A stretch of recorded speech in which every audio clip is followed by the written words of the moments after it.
Bismillahirrahmanirrahim. Assalamu alaikum. The last name, the merciful benefactor, the merciful redeemer. I greet you again, Assalamu alaikum, which means may the peace, blessings, and mercy of Almighty God be upon you. Today I would like to share with you verses from the Holy Book, the Quran, the Book of the Muslim. God tells us in the Quran, in this book, in this chapter and verse, this ayah and verse, you are the best of people, evolved for mankind, enjoying what is right and believing in God. These are the ones who will achieve success. Then Allah says in chapter 49, verse 13, O mankind, we created you from a single pair, of a male and a female, and made you into nations and tribes, that you may know each other, not that you may despise one another. Verily, the most honored of you, in the sight of Allah, is the one who is most righteous, has the greatest taqwa among all of you, and realize and know that Allah has full knowledge, as well acquainted with all things. Allah finally says in the Quran, in chapter 3, verse 104, let there arise out of you a band of people, invited to all that is good, and enjoining what is right, forbidding what is wrong. These are the ones that will attain happiness and that will attain felicity. So these verses from the Quran teach us diversity. Diversity is our superpower. It also teaches us evolving and growing from stage to stage in the way of God. And finally, the need to rise up to take our own problems for ourselves. On this opening day of this graduation, we ask Allah Almighty, God Almighty, to help you in all of your future endeavors. Amen.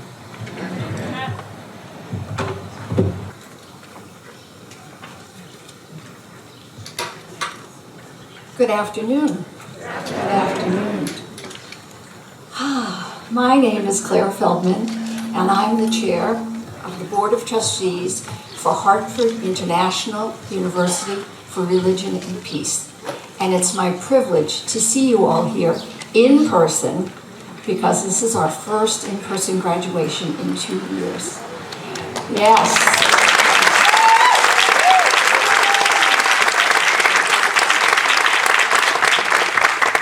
On behalf of the board, I want to extend congratulations to our wonderful graduates, their family and friends who celebrate with them today. I also want to welcome especially Ambassador Andrew Reverend Young and Dr. Beverly Daniel Tatum. It is an honor to have you all here.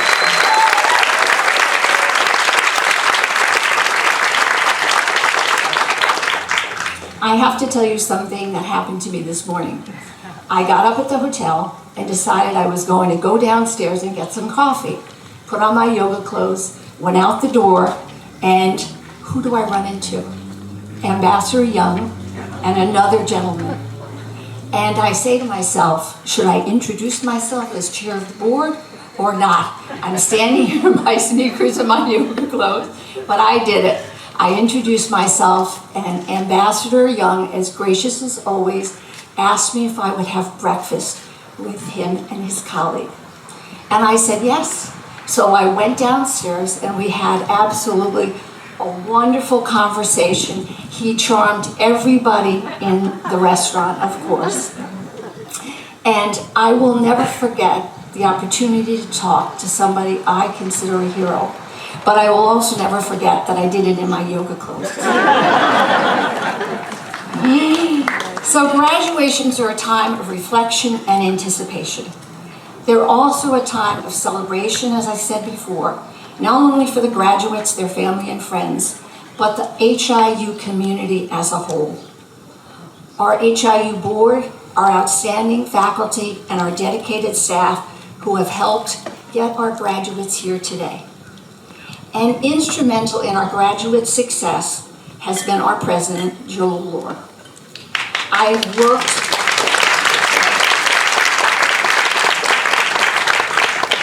have worked with many remarkable, gifted, and talented people in my life and my work here at HIU.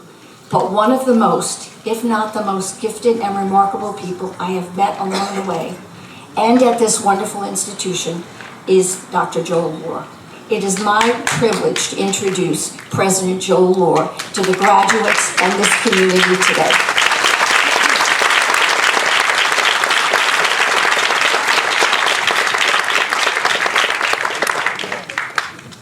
What do you say to that? Wow, thank you, Claire. It's very kind of you. Assalamu alaikum. Shalom aleichem. Peace be with you. All right, also with you. It's good to be here with you, even though we happen to pick the warmest day of the year so far, to wear what feels like a winter coat, and in what Canada we call a toque, a winter hat or a beanie. It is a warm day, but it is a good day. This is the day that the Lord has made. Let us rejoice and be glad in it. Congratulations to you, graduates.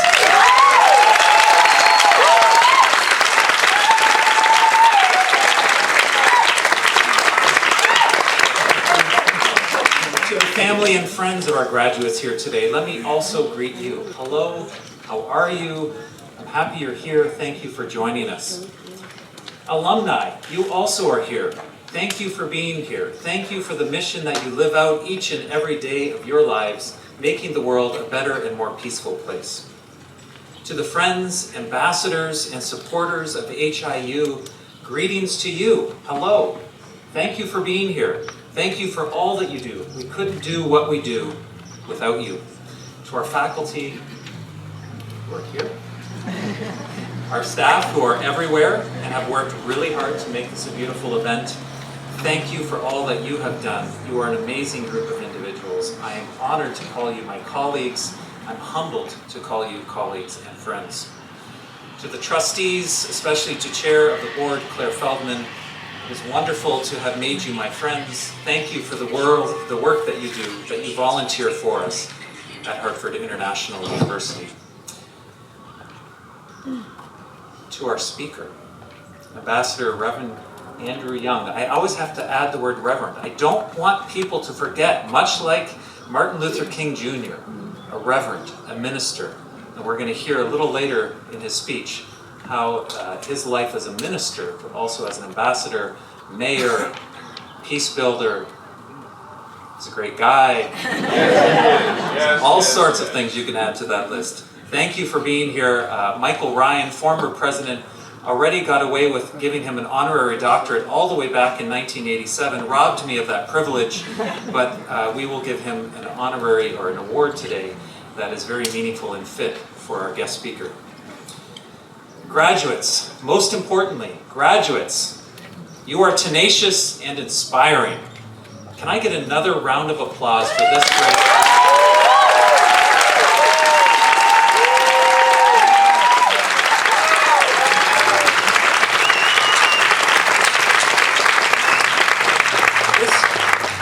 This year, like the year before it and the one before it, has been unrelenting.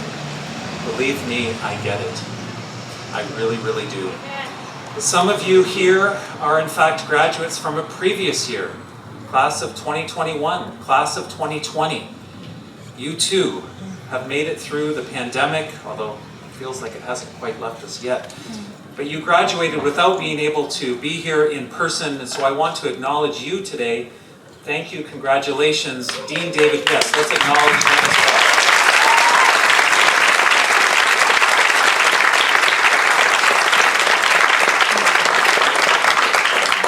well. Dean David Grafton will acknowledge you formally in the program in just a moment. But to the graduates of 2022, your achievement today has come through a great deal of hard work and hardship. But I hope that your degree and your certificate has also come with a great deal of fulfillment and maybe even joy. I see Mabeki smiling along. I think there's a lot of joy in that person right there. You're a joyful people. I'm honored I get to spend time with you. I also pray that this moment marks an important juncture in your journey, one of courage and hope. One of my favorite leaders in this country is an incredible lawyer and author, former First Lady of the United States of America from 2009 to 2017, Michelle Obama. I'd like to quote from her today because she inspires me, and I hope that her words inspire you, especially as graduates. She says this: "You may not always have a comfortable life, and you will not always be able to solve all of the world's problems at once. But don't ever underestimate the importance you can have, because history has shown us that courage can be contagious and hope can take on a life of its own." Courage can be contagious and hope can take on a life of its own. At Hartford International University for Religion and Peace, we have a vision for peace that is deeply rooted in education as well as in love, justice, and hope. It is a courageous place to be.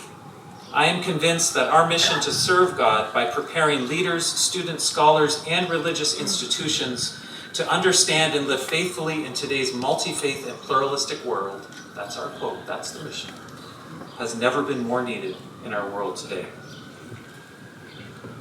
and in our country. I say our country. The truth is, the word "our" doesn't come naturally for me. As many of you know, I'm not an American citizen. I am what they at least used to call a resident alien. As a Canadian living here in the United States, sometimes I feel like an alien.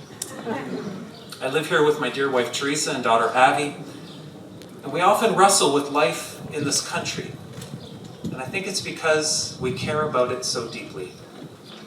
I've thought about all of this, our life here in America, and I've come to the conclusion that there really is no better place to use the humble gifts that God has given me and my family and all of us to work for meaningful change in our world. I can think of no better institution than this one to live out a mission for peace and reconciliation in our world. Graduates, you are graduating from what I believe is the leading graduate school in our country, possibly our world, for the study of religion and peace. We may be small, but no one does religious and peace studies like we do. Our history is a testimony. You can clap for that.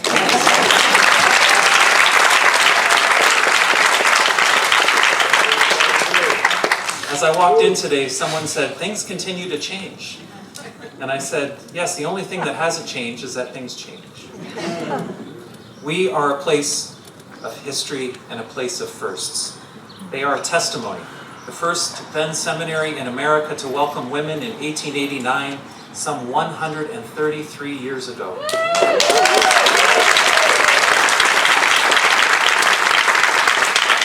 We're proud to be the first institution of higher education in our country to start a center for the study of Muslim-Christian relations in 1973. The first institution of higher ed to start an accredited Islamic chaplaincy program in 2001. The first university or seminary at that time in the country to establish a chair for Shia studies and dialogue among Islamic schools of thought in 2015. The truth is, our accomplishments have not stopped there, especially when you look at the work of our expanded centers, the Howard Thurman Center for Justice and Transformational Ministry, under the able leadership of Bishop Dr. Benjamin Watts.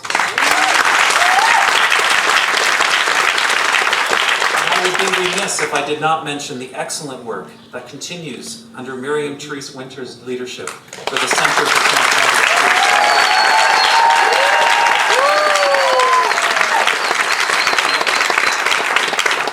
I also need to point out our incredibly talented faculty, including some of the world's most renowned scholars, including people like Amy Jill Levine, Mona Siddiqui, and all of these amazing people you see right here.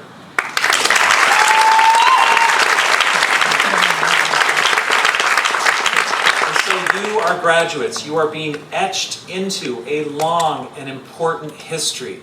Do you get that? You are part of something special in this country and in this world. I'm so proud of you. I'm so proud that I get to be here. Not proud in an that awful way of proud. I'm just humbled to be with you and be here as part of this history. This is a place revered around the world, and I can tell you stories about traveling the world and people rolling out the red carpet, which was so hard for me. But they love us around the world. Congratulations for graduating from this place.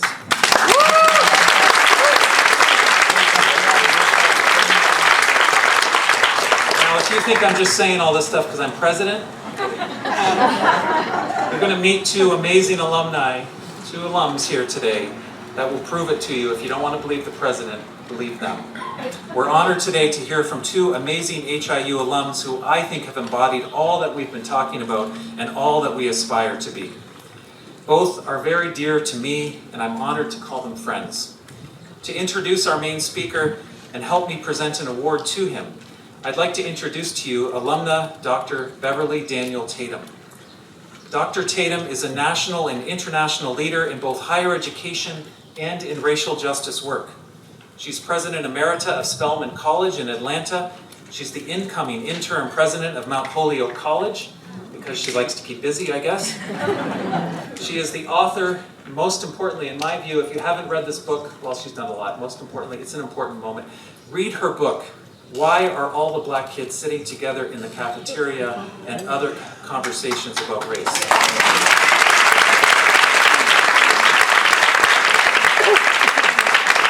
Dr. Tatum's credentials are far too many for me to mention, but let me say these two things. Beverly graduated from HIU, then Hartford Seminary in 2000, with a Master of Arts in Religious Studies, but also important to me, she is a dear, dear soul. She's the sort of soul who says, come stay in my apartment with me in Atlanta. Thank you for that. She's a great host. She's down to earth. She's kind. She's loving. She's gracious. She's all that I hope I can aspire to be in my life, and she's bringing peace into our world. Please join me in welcoming Dr. Beverly Daniel.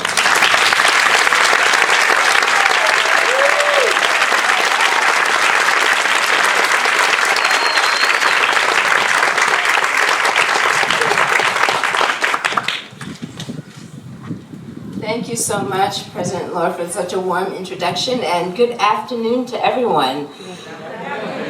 I am indeed a proud graduate of HIU, then Hartford Seminary, in 2000, and it was with great enthusiasm that earlier this year I nominated Ambassador Andrew Young for a Lifetime Achievement Award.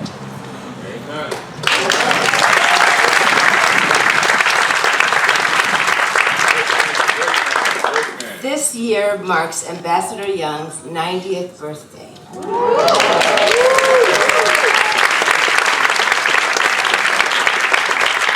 Which was celebrated in Atlanta, where I live, and where he is revered by many. Indeed, Ambassador Young is revered nationally and internationally, not only because of his legacy of leadership at the right hand of Reverend Dr. Martin Luther King Jr. during the Civil Rights era, or because of his 2 terms of service as mayor of Atlanta during a period of exceptional growth as an international city, or as a congressman representing Georgia and Washington, or as ambassador to the United Nations during the Carter administration, or as an international businessman leading numerous delegations to connect with African leaders across the continent, but also because he has been a messenger of global peace for decades and an inspiration to generations of young people following in his footsteps. Even now, at the age of 90, Ambassador Young, who was ordained into Christian ministry in 1951, continues to serve as pastor for global mission at First Congregational Church of Atlanta, where I am a member, and where he has been a member since 1961. In this time of war abroad and strife at home, Andy's is a voice of optimism and faith. And you can hear it every third Sunday if you want to just live stream. Continually reminding all who will listen to God's amazing grace and power to bring us back together in fellowship with one another. At this moment in history, and at this time in Ambassador Young's life, I can think of nothing more meaningful to him and to HIU than to recognize our distinguished alumnus with a Lifetime Achievement Award. And so, with the unanimous support of the Board of Trustees, and on behalf of the faculty, students, staff, alumni, it is certainly my immense privilege to join President Lohr in presenting to you Ambassador Reverend Andrew J. Young with Hartford International University's first ever Lifetime Advocate for Religion and Peace Award. Ambassador Young.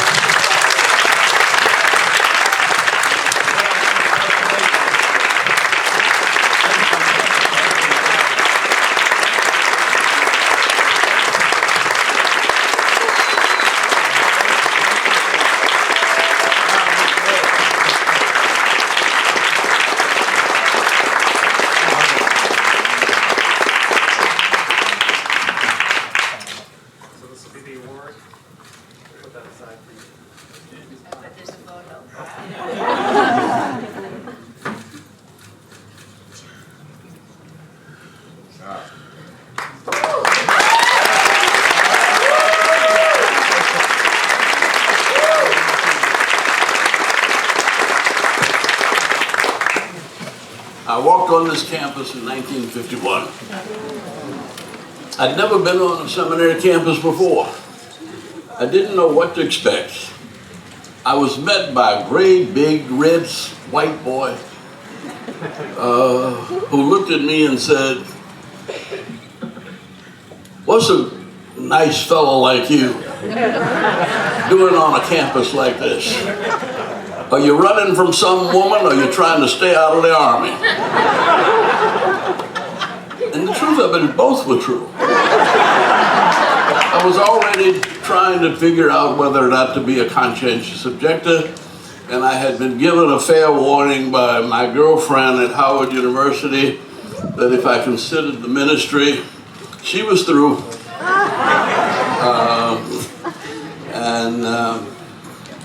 I really was lost. But that was the most welcoming thing I could think of. I said, these are crazy people just like me. And I walked around and I saw people who looked different. And they looked like all over the world. And finally I wandered into Dean Tertius Van Dyke's office. And he didn't know me. And I said, "Excuse me, but I'm living on the campus as a guest, working for the Connecticut Council of Churches and the National Council of Churches youth work, and I'm going to be on this campus at least till the end of the semester. I wonder if it would be all right for me to sit in on a couple of classes."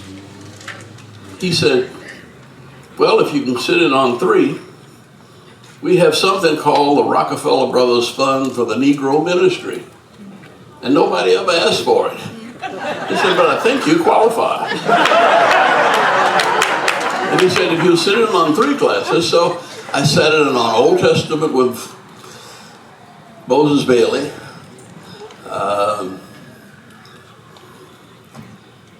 Bill Bradley with Philosophy of Religion, and Alexander Purdy in the New Testament. And those were my 3 classes. And I had the time of my life. I learned more than I'd ever learned before. In fact, I don't even remember who gave it to me, but it's sort of been my mantra. It was a little book by Thomas Kelly, a Quaker, supposedly mystic. I don't know what it is, but what he was. But there's a paragraph that has kind of guided me through life. It says something like, and this is remembering from 1951. And at 90, I can't always count on my memory, but it said something like, deep within us all, there is an amazing inner sanctuary of the soul. A quiet place, but a speaking voice. Eternity is at our hearts, pressing against our time-torn lives, warming us to an astounding destiny, calling us home to himself. And I found that in times of trouble, and there have been many in these last 60, 70 years, that those words always speak true. That I've been led through many dangers, toils, and snares, but I've never been hurt. I've never been scared. I didn't have sense enough to be scared. It wasn't courage, it was insanity. But I have been in the presence of miracles. Birmingham, Alabama was a miracle. It changed the entire nation. Selma was a miracle. It changed the right to vote, and I got elected to Congress essentially because of John Lewis marching across the Edmund Pettus Bridge. And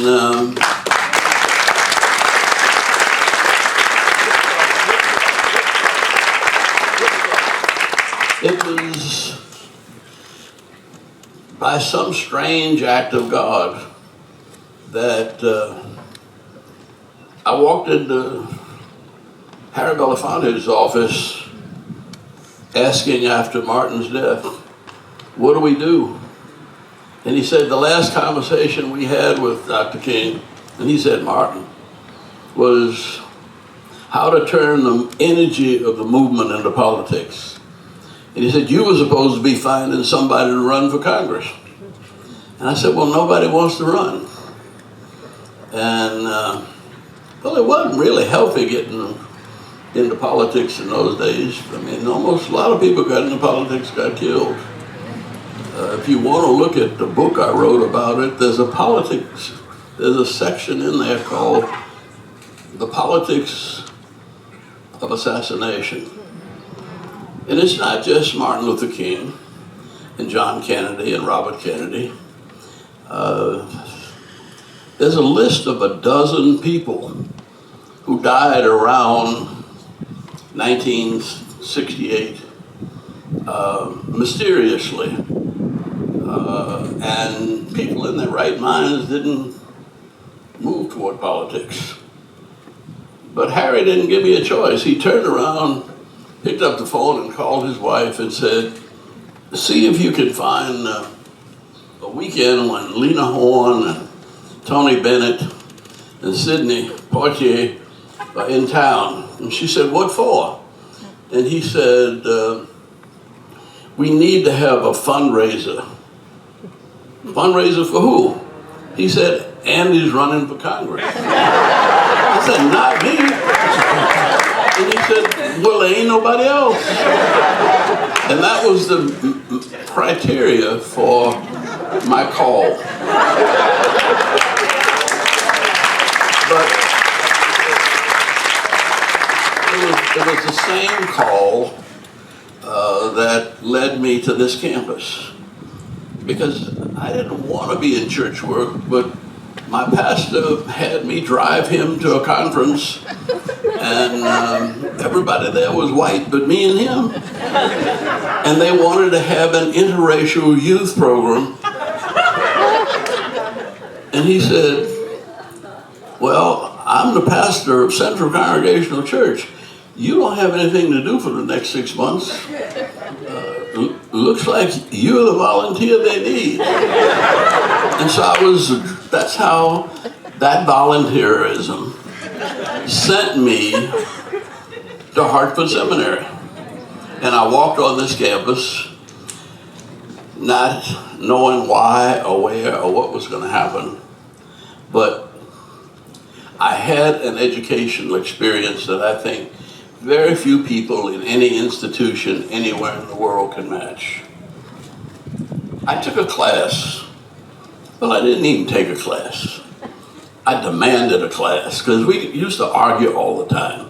Those of us who had to wash dishes in the dining room and shoot pool in the basement, we'd argue all the time. And I said, you know, you from South Africa, you're from South Wales, you're from Japan, you're from German Switzerland.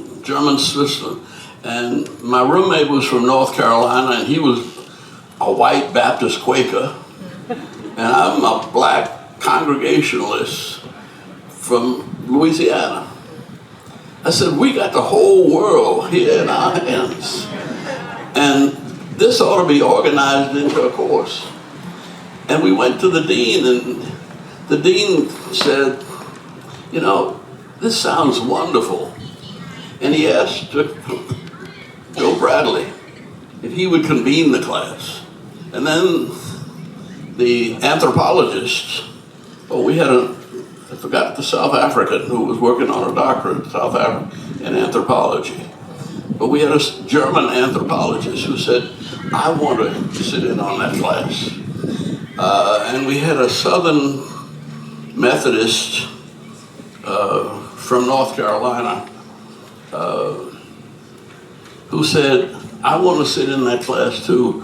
So we had 5 students from different parts of the world and 3 professors from different parts of the world. And we met every Friday afternoon, supposedly for 2 hours, but it usually ended up being more like 4. We had absolutely no agenda. And we would argue about just about anything. And the professor who was in charge of the library had a very interesting theory. And that is that you don't need to read the big books. He said everything written in a book in 500 to 700 pages, whoever it was wrote it in an article that's just 25 pages. So he developed the library at this institution as essentially a library of periodicals. And so anything you needed to read, you could go to the periodical and read the 25 pages and know everything that's in the 500-page book. That's how hard to be a genius. People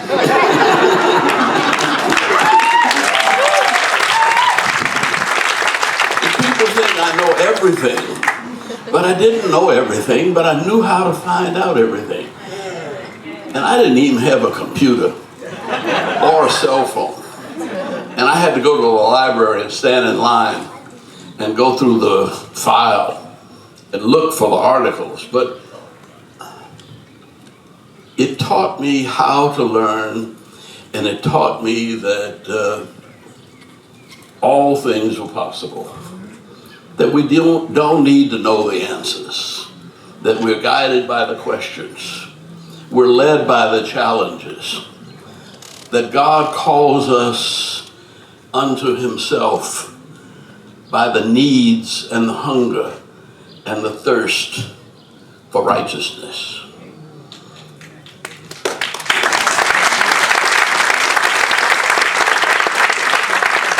Now, I hope all of you all learned that, because that's what's here. And I was lucky enough to have been at the right time, right after the Second World War. The Japanese theologian had been a lieutenant in the Japanese Navy. And so we really had the world in our hands. And we realized that God has the whole world in his hands, or her hands. And there is a righteousness that is seeking reality. And we as a people in these United States are perhaps more confused than ever before that I know in my 90 years. I grew up with an Irish grocery store on one corner, an Italian bar on another. The headquarters of the Nazi Party was on the third corner, and a Chevrolet dealership around the fourth corner. But I knew the world, and I felt comfortable with people hailing Hitler 50 yards from my birth, because I understood that white supremacy was a sickness. And my daddy told me, you don't get mad with sick people. You don't get mad, you get smart. You don't win fights with your fists, you win fights with your brains. And the lessons that I've learned here and from here with Martin Luther King and everything that's happened in New Orleans, I could go on for hours about Jimmy Carter, but I won't. But he was a Christian who translated the gospel of peace into reality with the Panama Canal Treaty and the fact that Israel and Egypt have not killed one another in over 50 years since Camp David. And nobody in their right mind would have taken that on. But Jimmy Carter wasn't in his right mind. Jimmy Carter believed in Jesus, and he believed in miracles, and he was open to the spirit of the Buddhists and the Hindus and the Muslims, and he kind of knew what God was hoping that this nation could do. We really came close, and we got a long way to go yet, but I thank you for giving me my start, and this is a relay race. So I don't have a baton, but if I had 100 batons, I'd throw them to you all, you know, and tell you to keep on keeping on, and God bless you.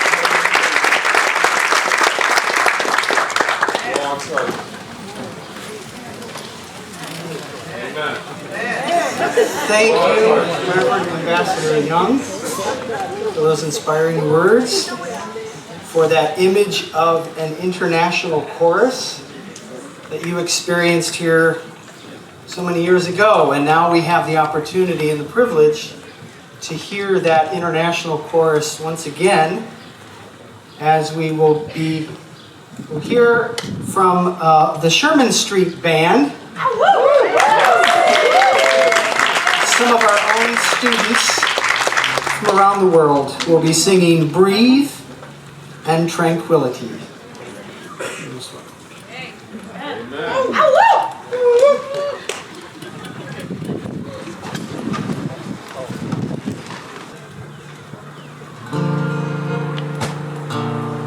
Para tu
Just breathe your name upon me, breathe. Yahweh, is your name, breathe, Lord.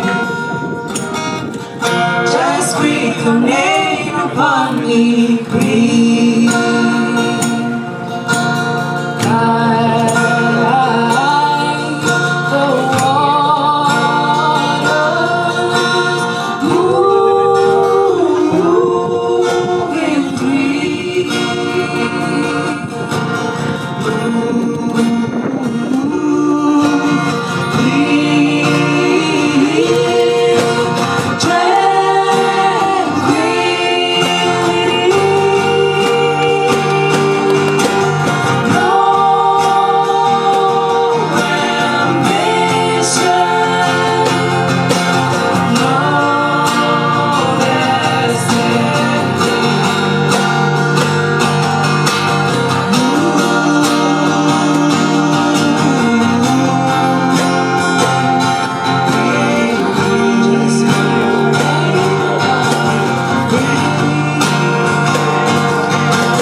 Now that's an international chorus. Good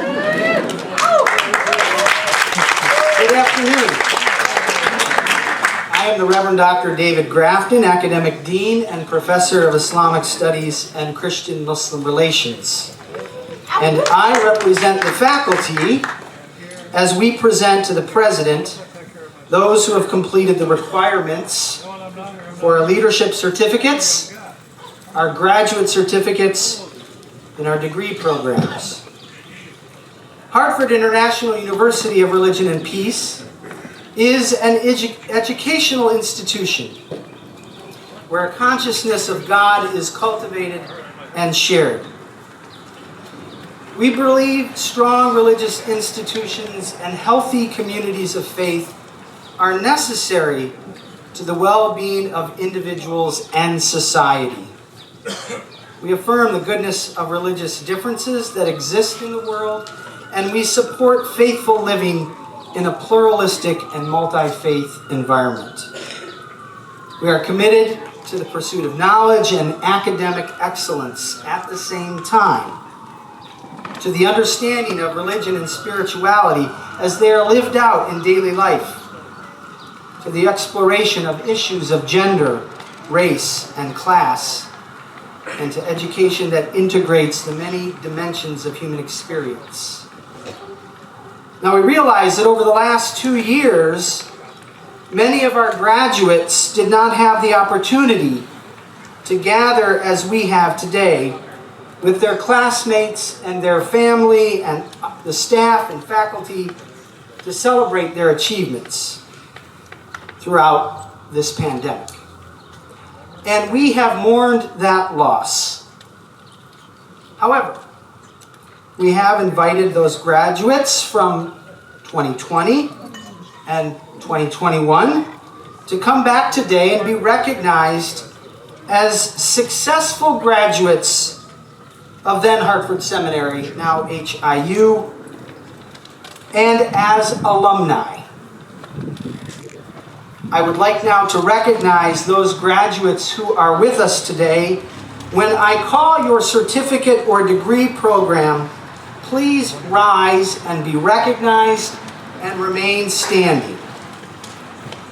The graduates from 2020 and 2021 of the Black Ministers Program,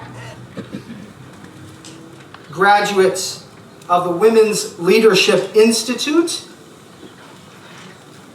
graduates of the International Peace Building Program, and of the graduate certificates. All right. Let's give them a round of applause.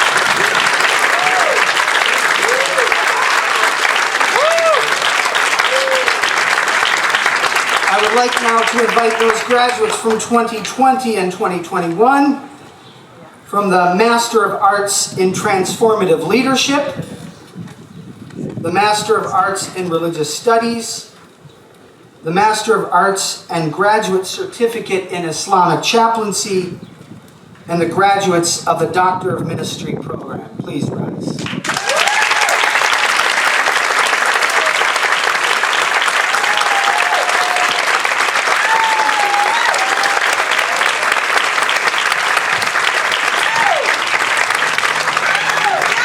We are proud of you all for your achievements and for your fortitude to succeed through this pandemic. God bless you all. Thank you.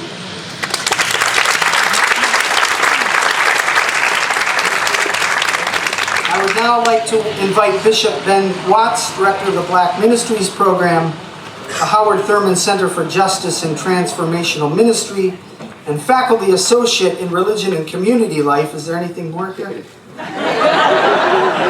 To introduce the first group of graduates who have completed the requirements of our leadership certificate programs.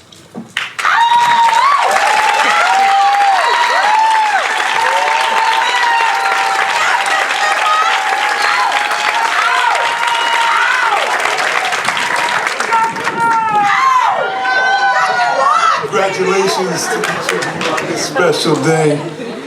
And I add my thanks and appreciation to Ambassador Young for being with us. Just a few moments ago, one BMP alum who came to greet Ambassador Young said, "When I finished, you didn't have Ambassador Young at my graduation." And I said, well, back then we didn't have the juice we have now. And by that I mean, I'm so grateful to President Laura and to Beverly Tater for what they have done in doing here.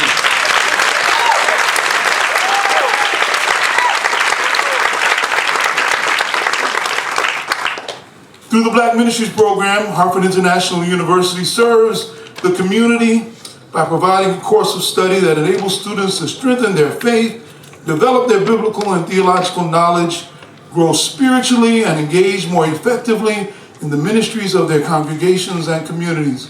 The persons receiving these certificates today have successfully completed 8 courses in the program. I will now present these candidates to President Laura to receive their certificates. The Black Ministries Program class of 2022 will now please rise and proceed to the podium when your name is called.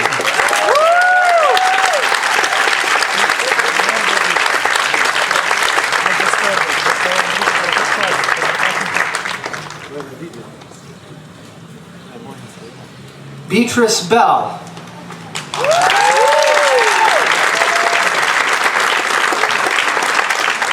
Devon Foster.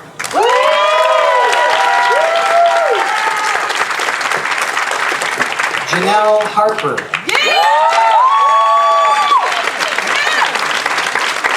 Floyd Hartfield.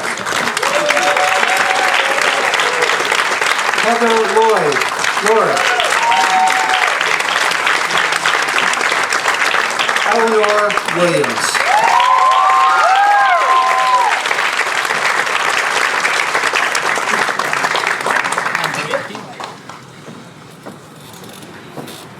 Congratulations to the graduates.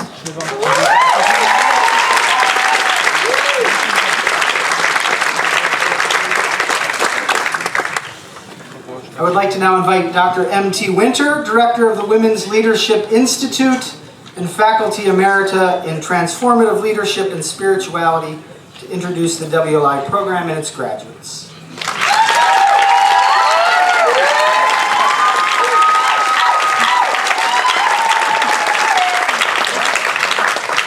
Thank you so very much. It is so good to see and be back with you again. Through the Women's Leadership Institute, Hartford International University serves the community by providing an experience-based program that enables participants to develop and strengthen leadership skills as they explore feminist and womanist and Marista perspectives in religion and spirituality. The persons receiving this certificate today have successfully completed 9 monthly course seminars. The Women's Leadership Institute class of 2022 will now please rise, and each of you proceed to the podium when your name is called.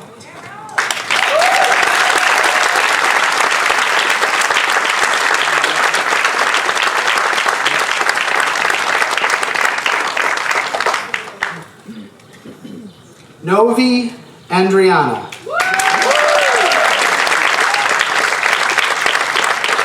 Kayleen Arvidsson Hicks. Janet Berdewick. Patricia Cajon Post. Roseanne Demansky. Sarah Carr Fitzsimmons. Sonia Gleason. Rita Regina. Jacqueline Jill Rito. Lorna Saber. Hannah Somali. And Kathleen Volstadt.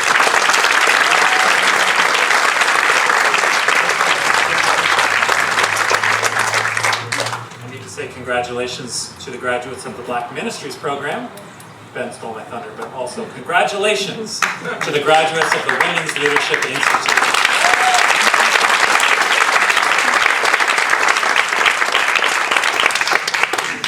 Next, we recognize the graduates of the graduate certificate programs, and I would like to invite Ida Mansour, the new Director of Field Education, to introduce the graduate certificate programs and their graduates.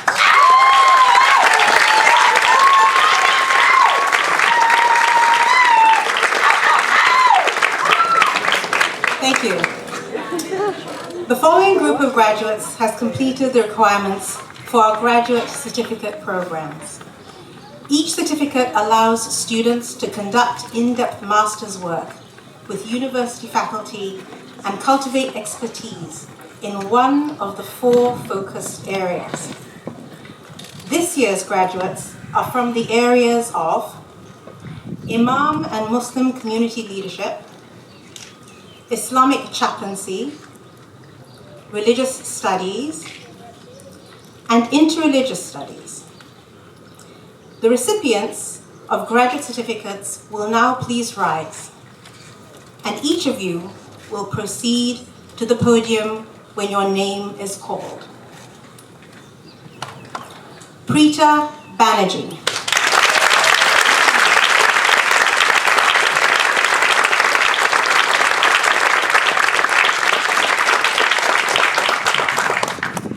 Fatih Beya.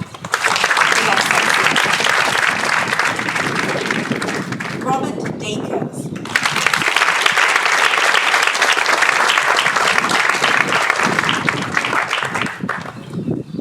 Taliba Hassan.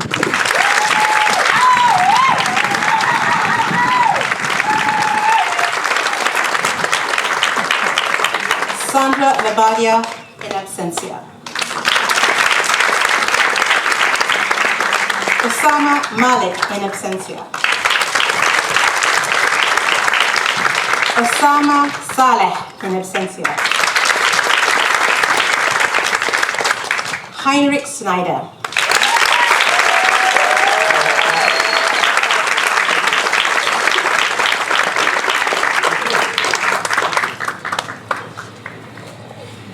Omar Farouk Igitra, in absentia.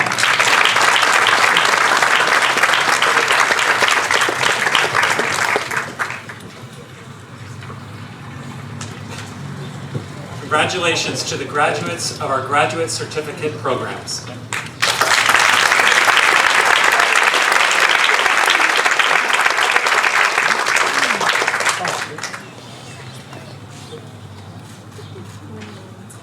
HIU has cooperative agreements with Yale Divinity School, Boston University, Drew University, and Chicago Theological Seminary that allow qualified Master of Arts students to begin their studies at Hartford International University, and if accepted, to proceed to any of these cooperating seminaries to pursue a Master of Divinity degree. These next graduates will continue their education at our partner school and institution at Yale Divinity School.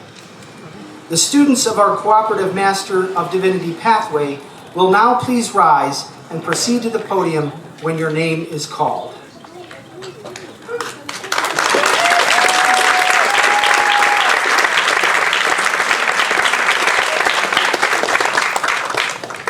Allison Hagar.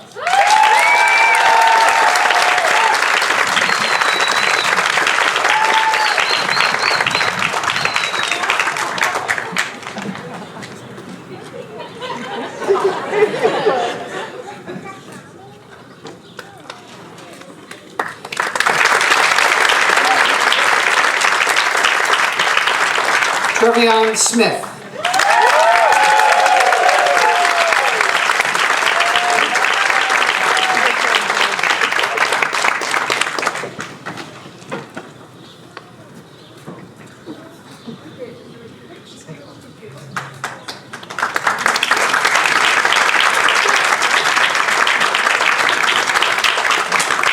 Congratulations to all those who have completed the Cooperative Master of Divinity pathway.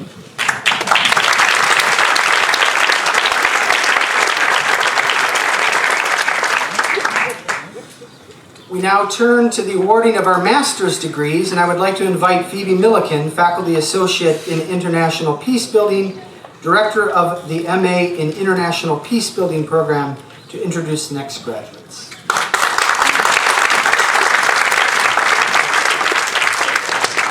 The Master of Arts in International Peacebuilding is a 36 credit hour, 1-year professional master's degree which develops students' capacity to build vibrant, healthy inter- and intra-religious relationships. Students develop interreligious literacy and acquire constructive conflict intervention skills through a combination of service learning, traditional courses, experiential courses, and project-based learning. The candidates for the Master of Arts in International Peacebuilding degree will now please rise, but remain in your places for the degree conferral by President Lohr.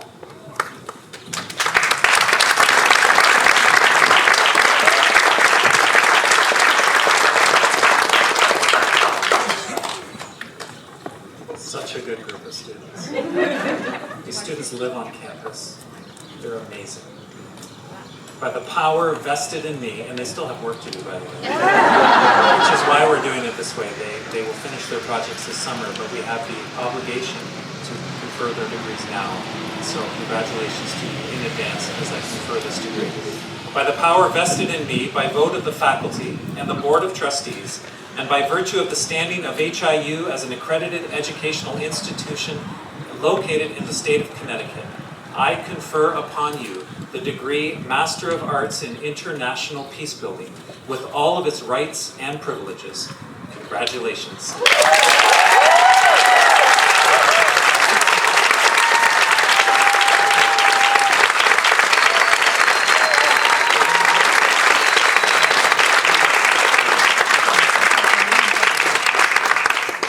Each of you will now proceed to the podium when your name is called to receive your diploma and be hooded in recognition of your achievement.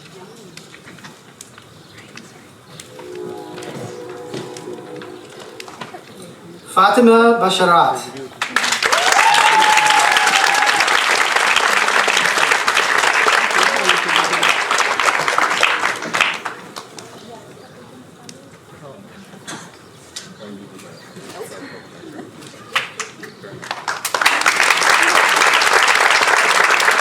Imran Bande.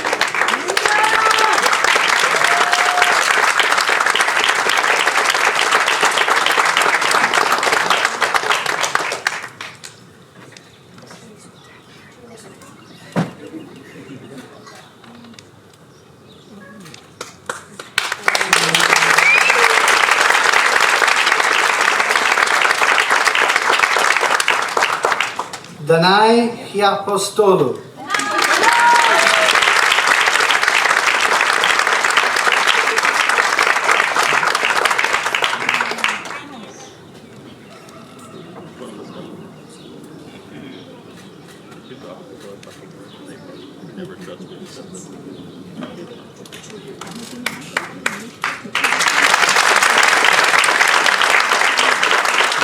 Yazid Kamabi.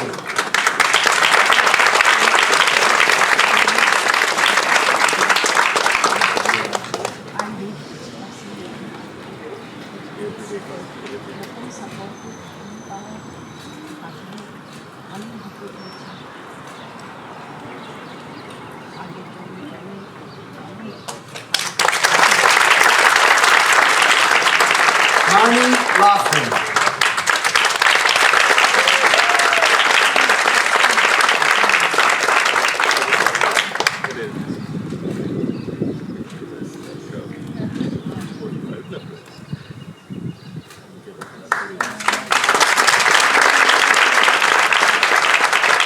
Abdulwahab Mujahid.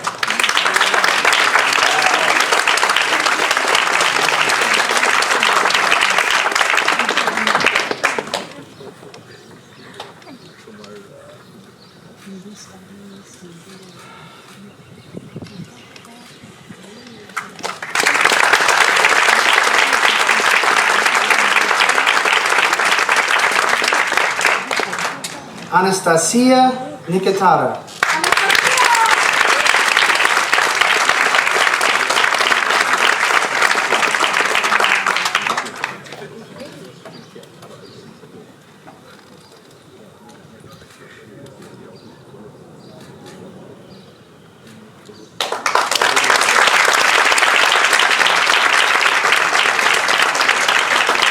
Eamon Ormseth.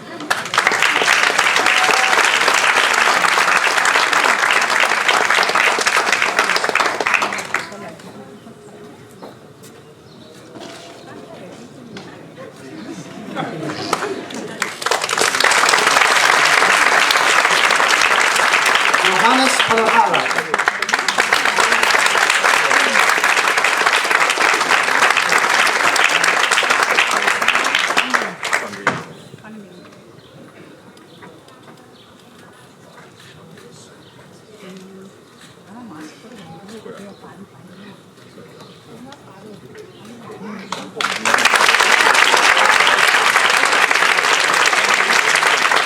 Mbeki Yonana.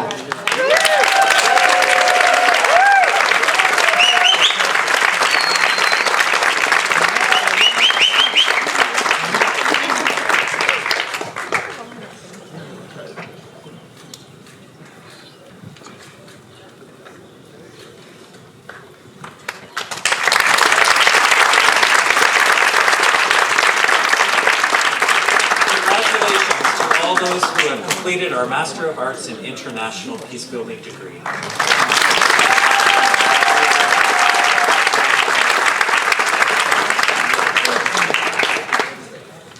The Master of Arts in Interreligious Studies is a 36 credit hour degree that provides persons the opportunity to study and examine the scriptural texts, theologies, beliefs, and histories of religious communities within a multi-faith classroom context, and creates opportunities to hone and develop their academic skills through the successful research, writing and defense of a thesis, or by developing a community project. The degree prepares persons to take on a leadership role in a community setting, prepare for another professional degree, or to go on for further academic study. The candidates for the Master of Arts in Interreligious Studies degree will now rise, but remain in your places for the degree conferred by President Lohr.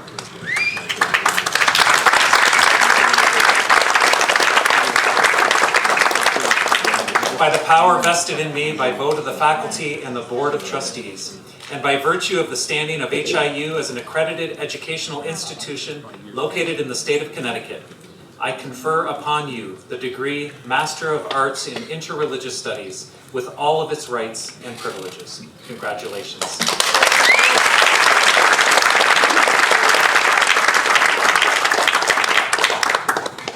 Casey Elizabeth Kaf El-Ghazal in absentia. Jacob Hock in absentia. Endrit Hamaj.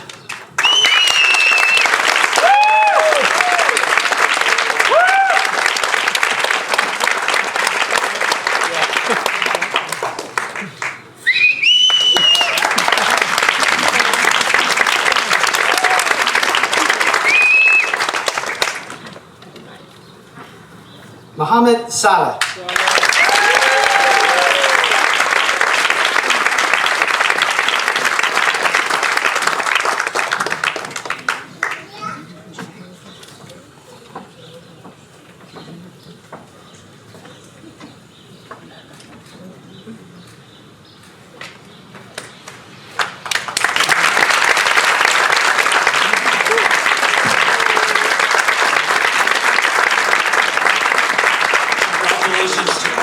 Who have completed our Master of Arts in Interreligious Studies.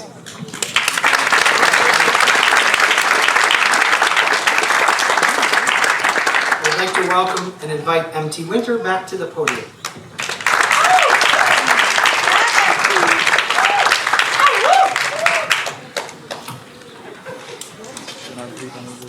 Thank you. The Master of Arts in Transformative Leadership and Spirituality is a 36-credit program designed for those engaged in leadership roles, are serving in the public or private sector, or for those who want to deepen the understanding of how to live faithfully and with integrity in today's multi-faith and pluralistic world. The candidates for the Master of Arts in Transformative Leadership and Spirituality degree will now please rise, but remain at your place for the degree conferred by President Lohr.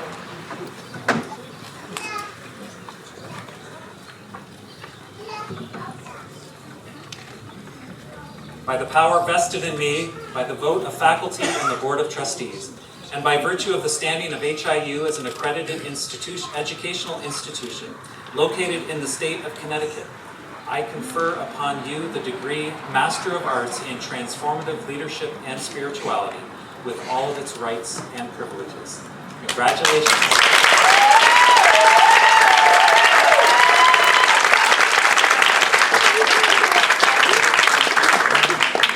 All right, now please, both of you, proceed to the podium when your name is called to receive your diploma and be hooded in recognition of your achievement.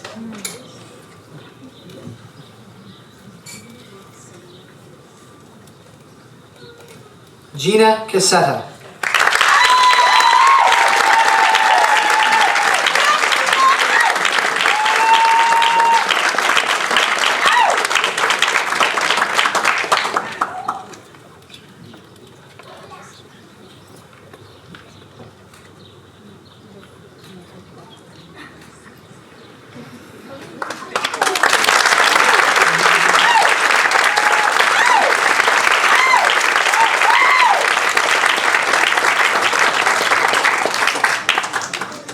Connie Jo King.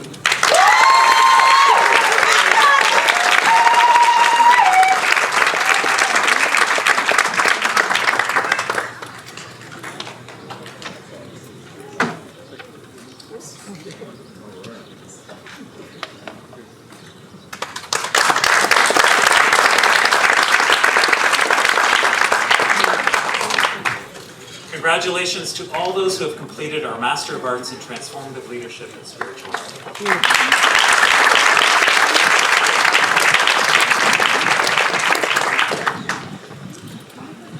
The Master of Arts in Religious Studies degree is a 48 credit hour degree that allows persons of diverse religious backgrounds to deepen and broaden their understandings of faith traditions, their own and those of others, to reflect on the challenge of diversity, and to meaningfully relate religious theory and spiritual practice to the context in which faith communities exist in daily life, community, and the world at large. The candidates for the Master of Arts in Religious Studies degree will now please rise, but remain at your places for the degree conferral by President Laura.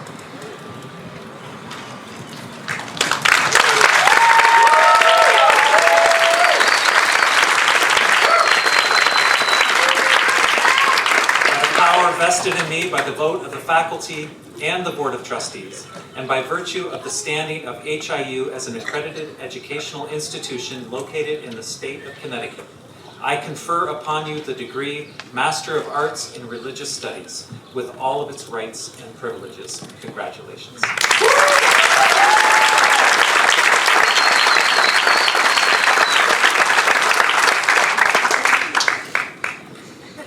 Each of you will now please proceed to the podium when your name is called to receive your diploma and be hooded in recognition of your achievement.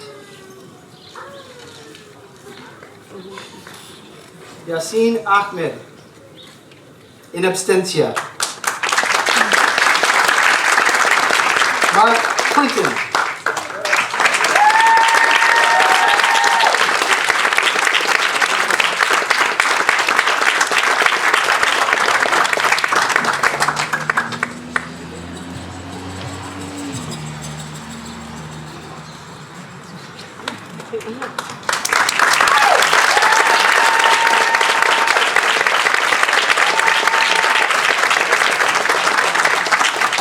Amber Hyde.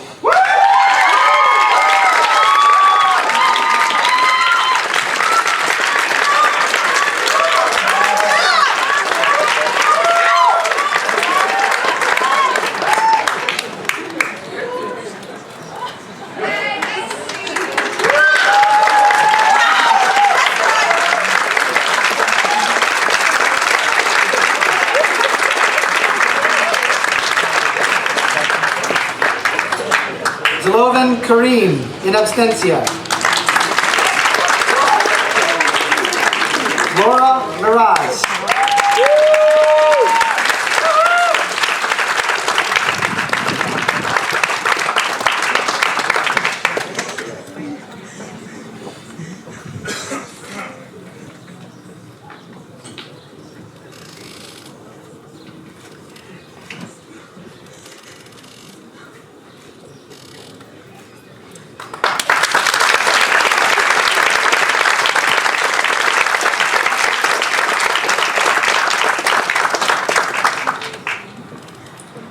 Sajda Nube, in absentia. And Sharif Rosen, in absentia. Congratulations to all those who have completed the Master of Arts in Religious Studies degree.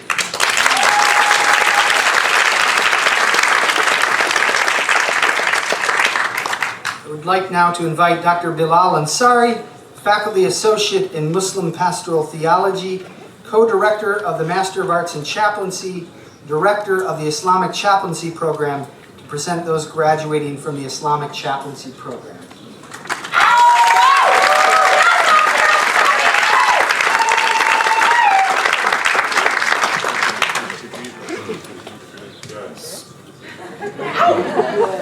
First, I want to give honor to our God. I want to give thanks to the President, to all the faculty, to the Board of Trustees, to all of those who worked so hard to get here. May God bless your journey. The Islamic program for chaplaincy it combines a Master's of Arts in a religious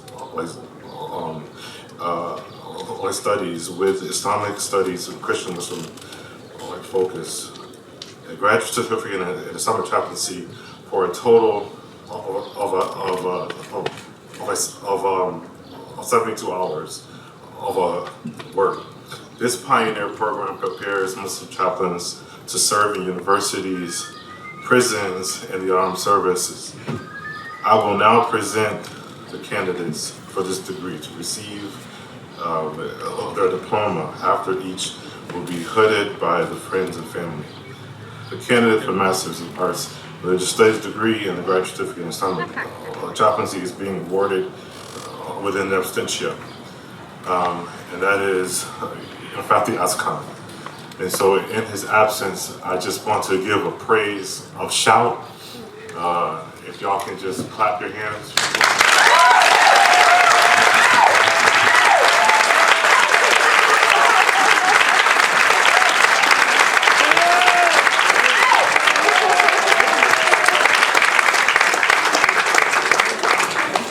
By the power vested in me by vote of the faculty and the Board of Trustees, and by virtue of the standing of HIU as an accredited educational institution located in the state of Connecticut, I confer upon you the degree Master of Arts in Religious Studies with all of its rights and privileges. Congratulations to Fatih for completing the 72-hour Islamic chaplaincy program.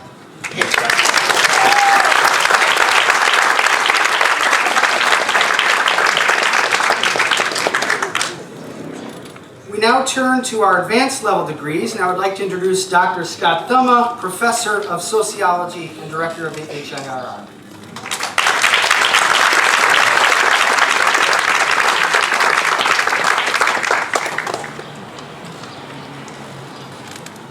So, the Doctor of Ministry degree no longer exists, and this has actually gotten sweeter over time because I'm now seeing people graduate who we had to extend their time here, but it's wonderful to see several of these folks that I thought would never show up here be here.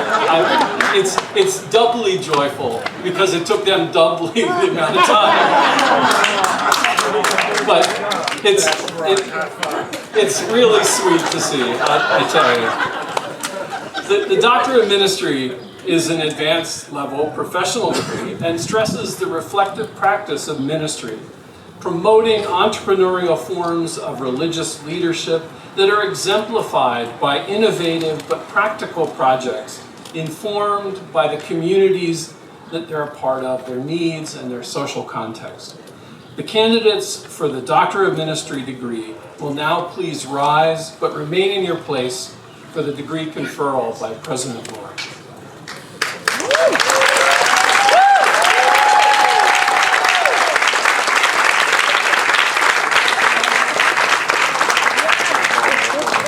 By the power vested in me by the vote of the faculty and the Board of Trustees, and by virtue of the standing of HIU as an accredited educational institution located in the state of Connecticut, I confer upon you the degree Doctor of Ministry with all of its rights and privileges. Congratulations, Doctor.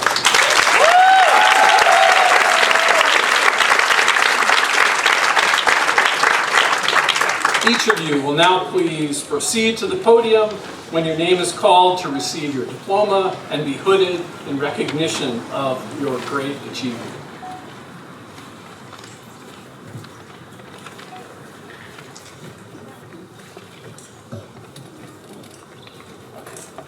Mohammed Sharaf.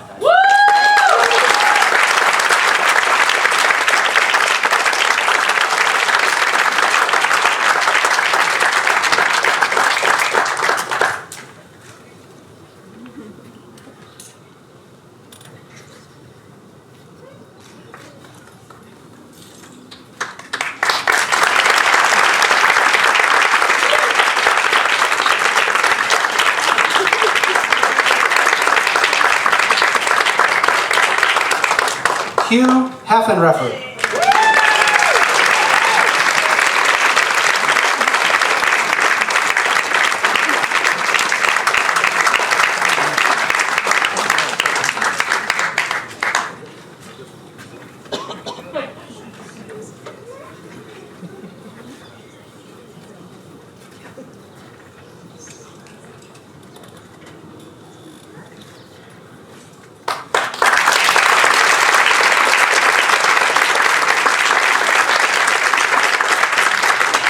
Eric Jackson.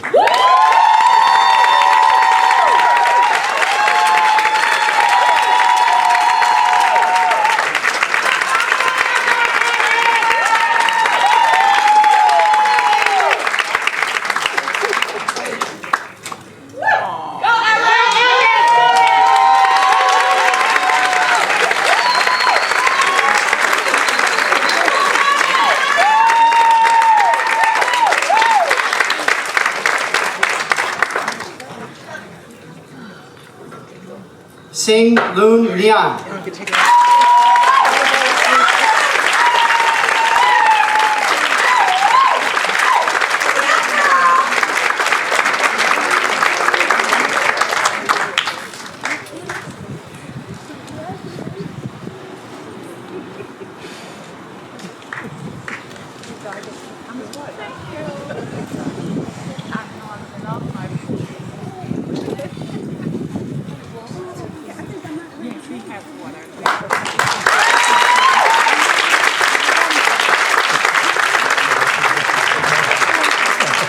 Pamela Peterson.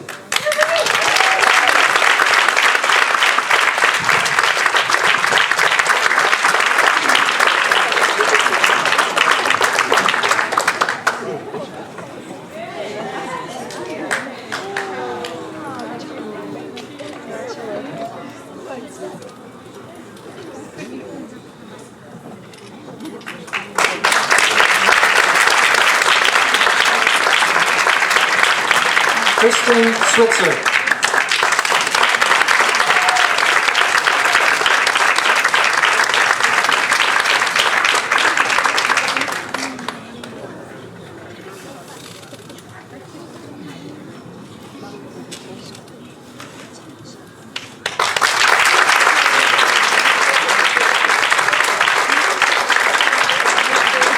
David Santiago.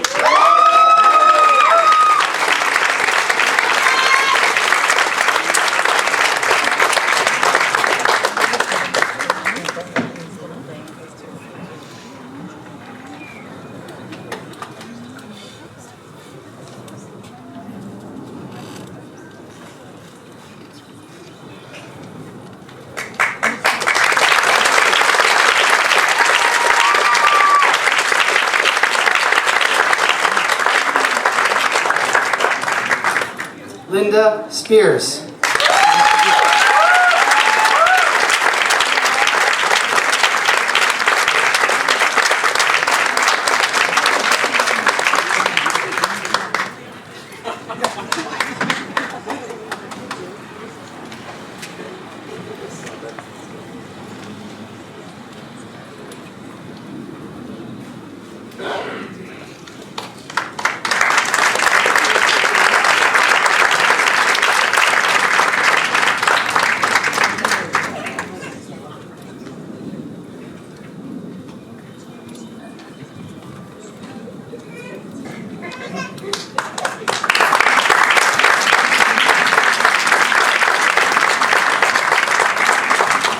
Congratulations to all those who have completed our Doctor of Ministry degrees.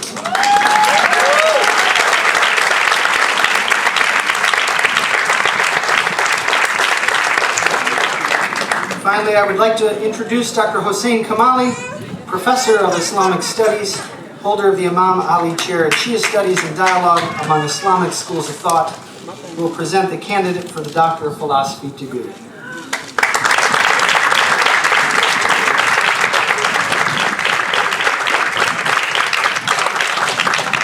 Yes, finally. The Doctor of Philosophy degree is the terminal or highest attainable academic degree. Graduates in the Doctor of Philosophy are considered to have reached the top level of formal scholarship in their respective fields by the faculty, and upon completion of their program are considered peers. This year, and this is important, this year we celebrate the very first PhD graduate from Hartford International University.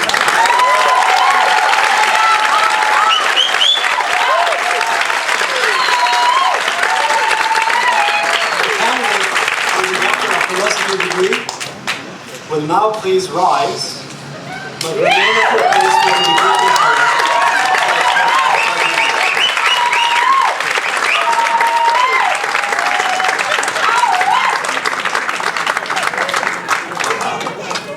By the power vested in me, by vote of the faculty and the Board of Trustees, and by virtue of the standing of HIU as an accredited educational institution located in the state of Connecticut, I confer upon you the degree Doctor of Philosophy with all of its rights and privileges.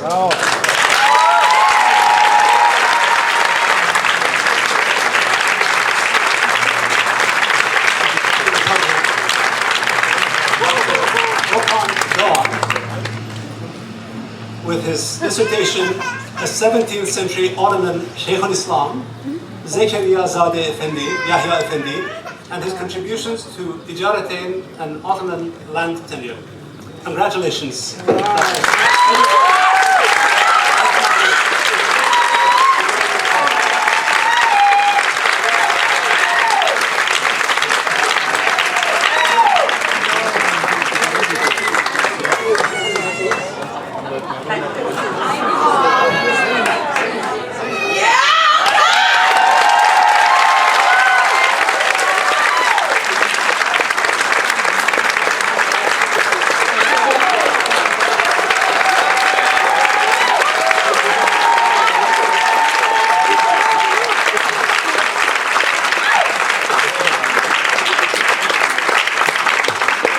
Congratulations to our first PhD graduate.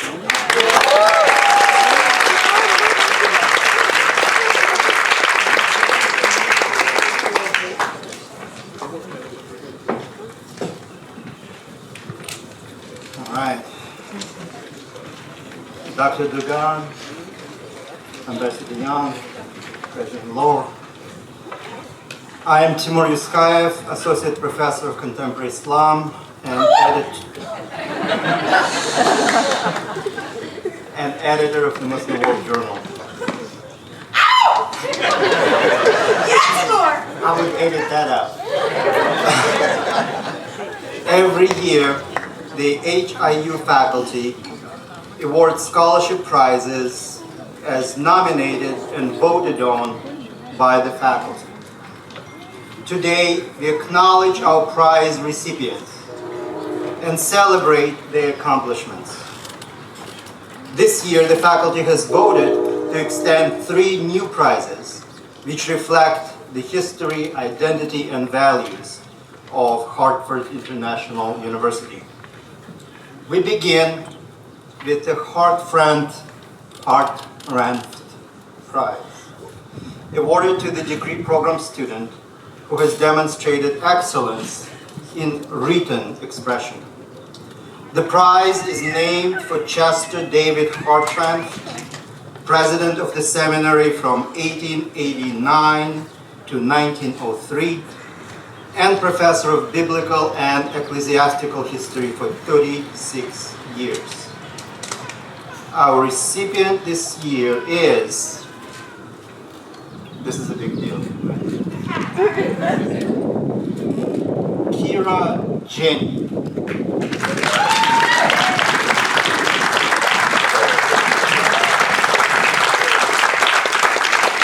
Kira, if you're here, can you rise up?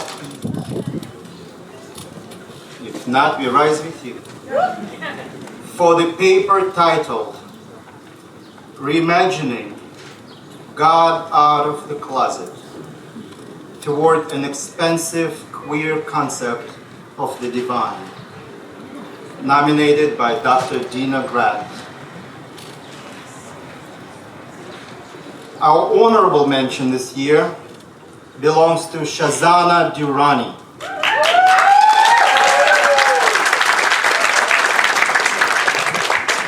Shazana, if you're here, you know that we are here with you. For the paper titled Colonial Theodicy and the Reflective Practice of Decolonization in Chaplaincy, nominated by Dr. Hans Harmakaputra.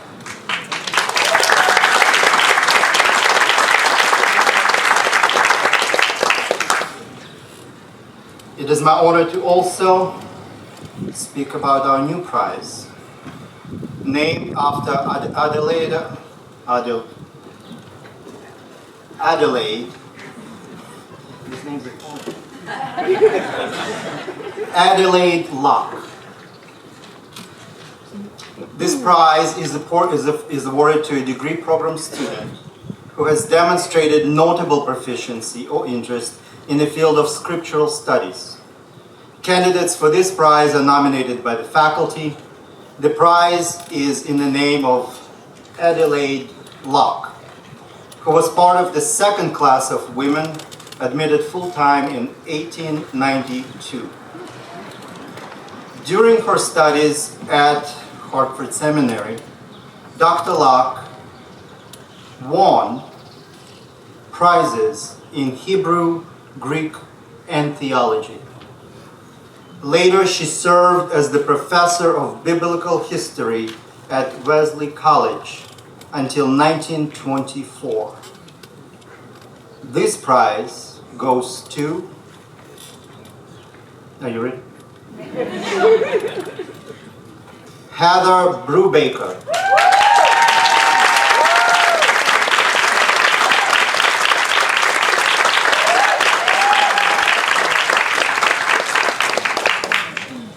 For the paper titled,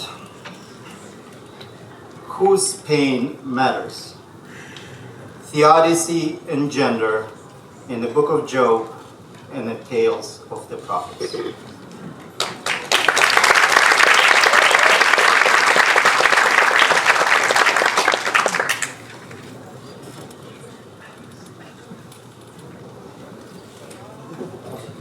I am Dr. Lucinda Mosher, faculty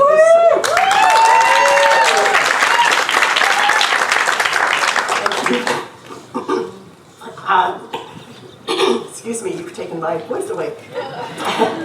I am Dr. Lucinda Mosher, faculty associate in chaplaincy and interreligious studies, and co-director of the Master of Arts in Chaplaincy program.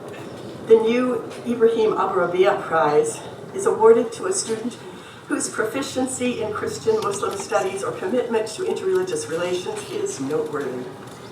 Candidates for this prize are nominated by the faculty. The prize is named for the highly respected professor of Islamic Studies and Christian Muslim Relations at HIU 1991 to 2008. He was the first Muslim in the United States to hold such a post. This prize goes to Sidra Mahmoud for the paper Theological Paradigms on Human Suffering, Human Crisis and Suffering, nominated by David Grafton.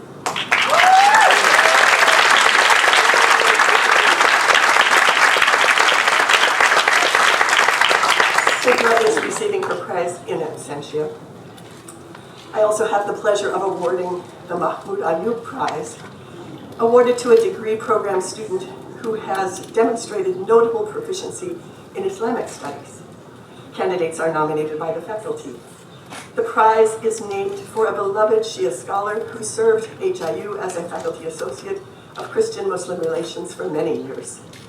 This prize goes to Jacob Huck for the annotated poem Boundaries, nominated by Dr. Timur Yusuf. He also will receive his prize in absentia.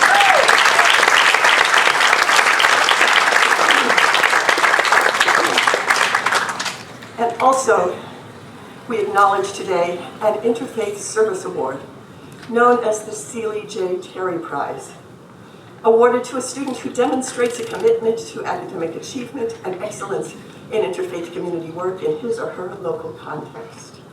This prize is given in honor of a cherished employee of Mr. Sanford Cloud Jr., who was a former chair of our Board of Trustees.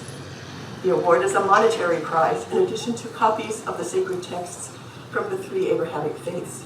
It is my honor to introduce Mr. Sanford Cloud.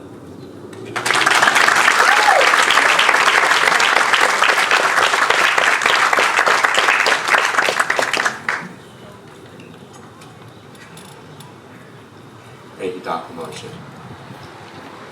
President Lord, Ambassador Reverend Andy Young, Dr. Beverly Daniel Tatum, Madam Chair Feldman, and members of the Board of Trustees who are in attendance, Dean Grafton, and distinguished faculty members, friends and family of the class of 2022. The class of 2022, I am delighted to be here and be able to join you in this first in-person graduation ceremony in 2 years. As a degree holder in Masters of Arts in Religious Studies, I'm also know the excitement of receiving your degrees today. And I want to extend my congratulations to you, the class of 2022.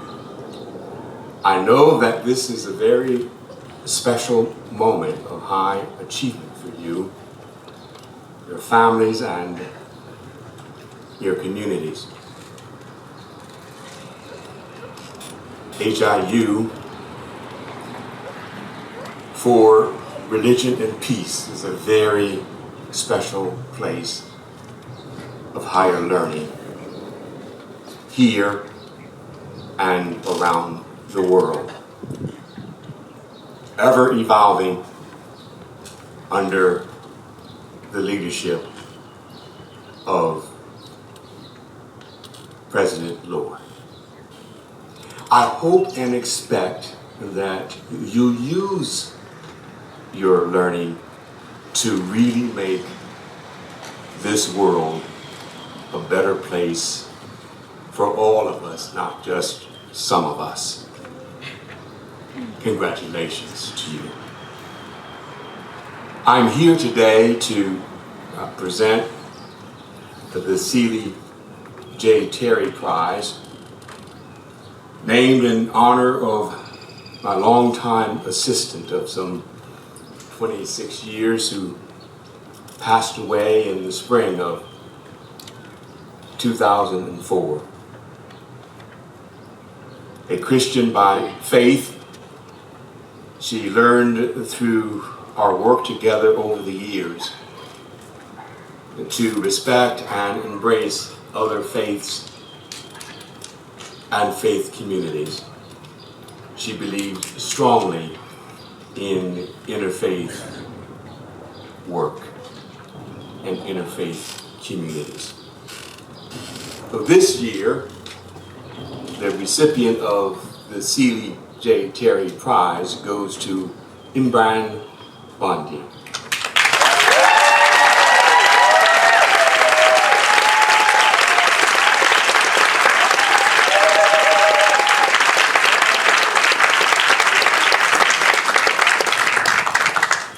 As a child, Imran Bondi survived interreligious violence in his hometown of Poso in Indonesia.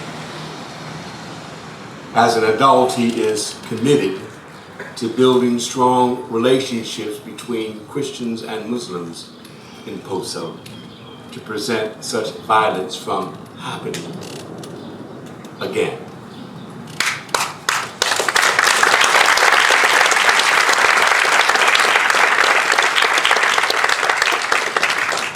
He is starting with children and with books. Few children in Poso have books at home So he has founded a community library called Rodu in Deya.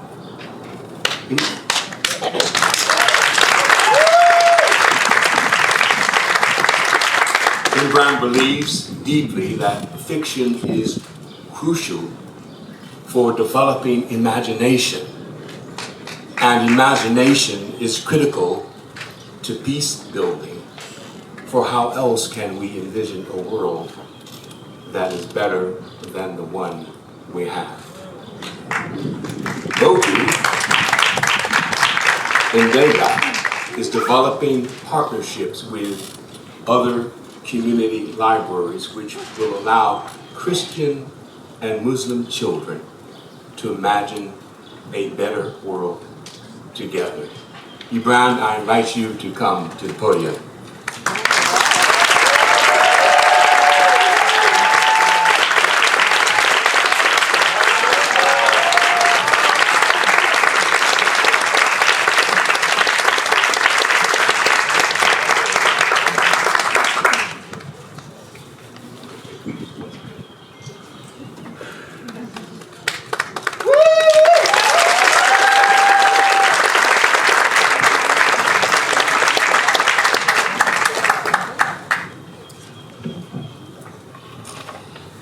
This is the 5th year of our Preaching Award.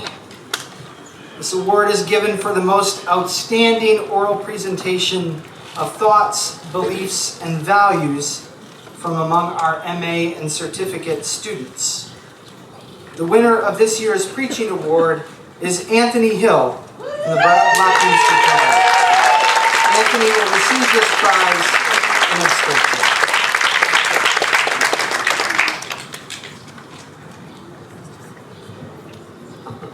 To all of our graduates and their families and their supporting communities and their professors, congratulations. I would also like to invite you all to a reception following the meeting right over here outside, as well as in the meeting room. We have some gifts for you from the Alumni Council. And with that, I'm going to ask Amos Liss, Reverend, soon to be Doctor, I hope. He is okay. Reverend Amos Liss, to say a few words on behalf of the Alumni Council as we conclude our ceremony. Please welcome.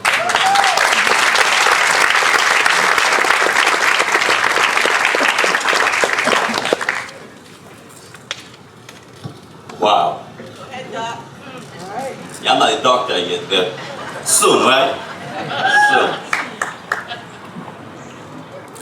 It's great to be here today. And I can tell my kid I have the pleasure of meeting the great ambassador, Young. I often do get to say that.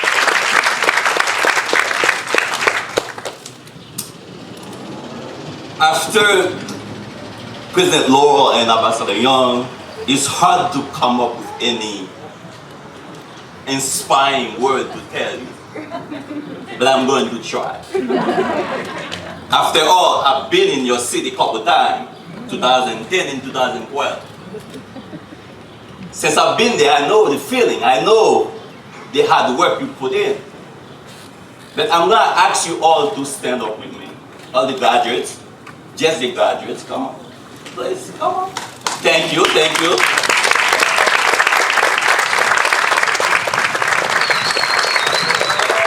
I know that you guys study hard, right? But I want you to also know that these people behind you, around you, they also did the hard work. They put up with you. They supported you. They have to listen to you complaining about your teachers. So I need you to put your hands together and I just kind of thank you for the hard work. Thank you. You may be seated.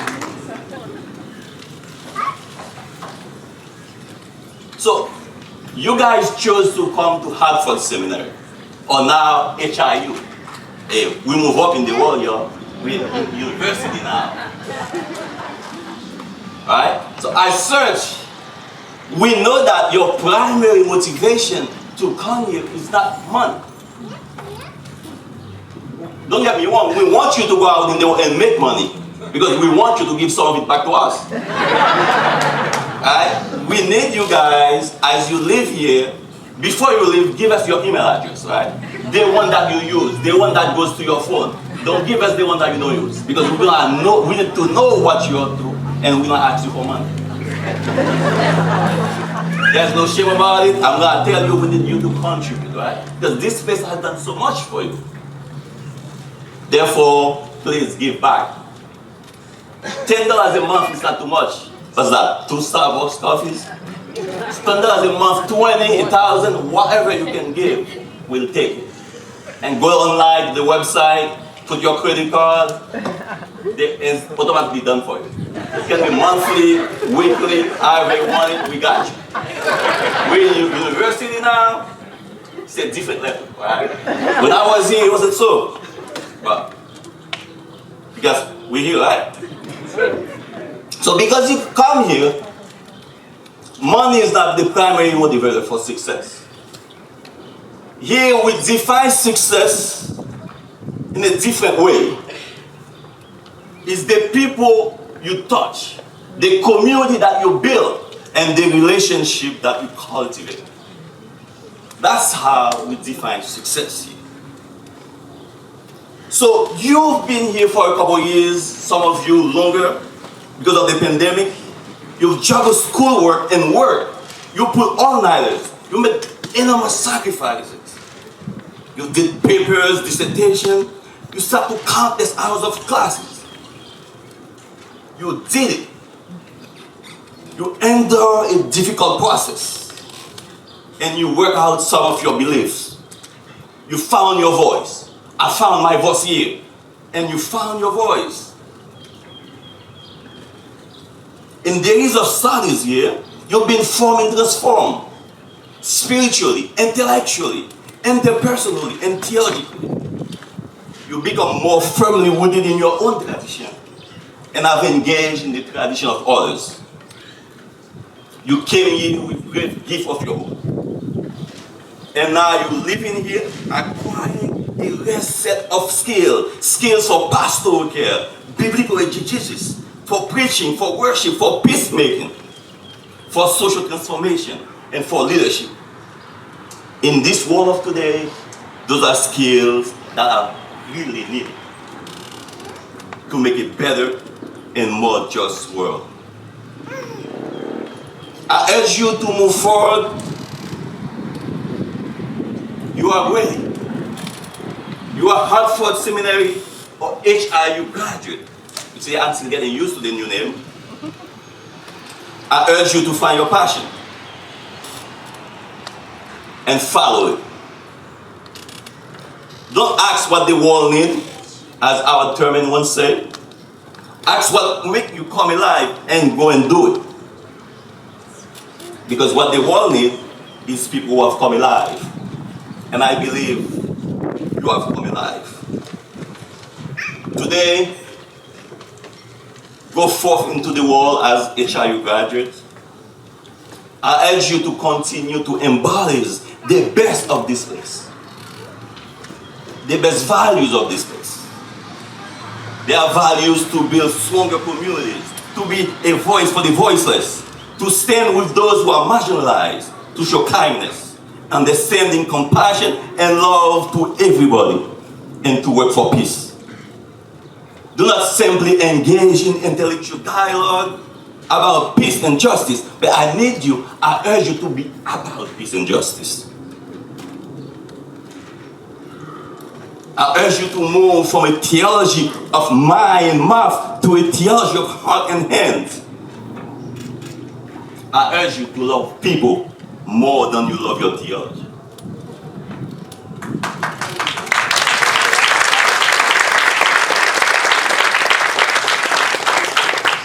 So my charge to you is go into this world and live a life of service. In so doing, may you find joy. Thank you. I love you, and I love you.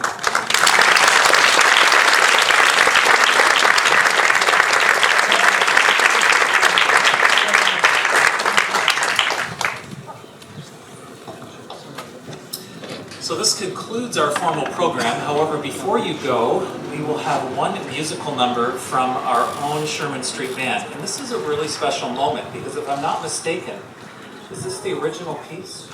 This is an original piece that they have composed for this occasion. So I hope you enjoy it. I hope that after the piece you will hear a beautiful, it's not a hope, you will hear a beautiful prayer from Bishop Benjamin Watts. And following that will be our recessional, at which time you will come and join us for the reception. So please enjoy this piece followed by the prayer. And that's the end of the program after that.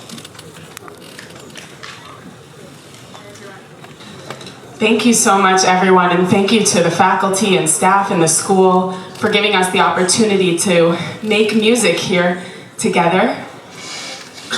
And I just wanted to say thank you to these incredible people standing around me who are not only amazing musicians and creatives, but really incredible human beings, souls, community builders, and none of this music would be possible without any of them. And music for us this year has really been the space where we've brought our imagination to life and community alive together.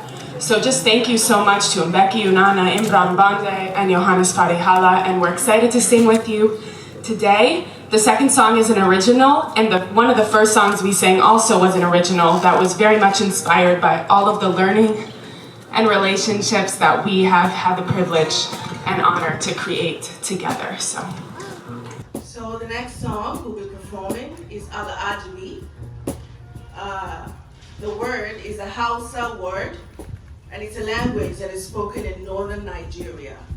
And the song is a call to all of us that as we mark miracles in our lives, we mark events that we refer to as miracles, let's remember that we, each and every one of us, is a miracle.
pray with me. As we leave this high celebration, moved with the joy of having fulfilled the requirements of graduation, we offer sincere gratitude for the journeys of each individual, for their taking on the rigorous academic life, even while being shaped by their own personal struggles. In this now moment of shared joy, they are able to reflect and realize the value of struggle. We give thanks for every supporter, for everyone who gave a timely word of encouragement, for everyone who gave light in the midst of the darkness, for the countless, sometimes nameless, institutional supporters who kept up with the giving and generosity that sustains HIU. We give thanks for the tireless efforts of our faculty, our staff, our President Lord, our Dean Grafton, and the entire HIU community, without whose work we would not be here. While we offer our thanks, we ask now that you bless these newly minted graduates who now are filled with the joy of the moment. May they also be filled with the awe of what is to come. Grant them now the knowledge that they must do something with what they received. Let them sense in this moment a feeling of commissioning as ambassadors of peace in a world ripped by violence. May they sense that if the world is to be better, then they must be better. May they leave here now with a mind of servitude, not to be served, but to serve. May they, in the words of my ancestors, ask of themselves the question, what do you want your Lord to say? And may they respond, well done, good and faithful servants. Help them to be such servants. Help them to live their best life by serving something greater than themselves. These are the thoughts and the feelings of our heart. Brood over them, and at thy will, inshallah, let it be done. Amen.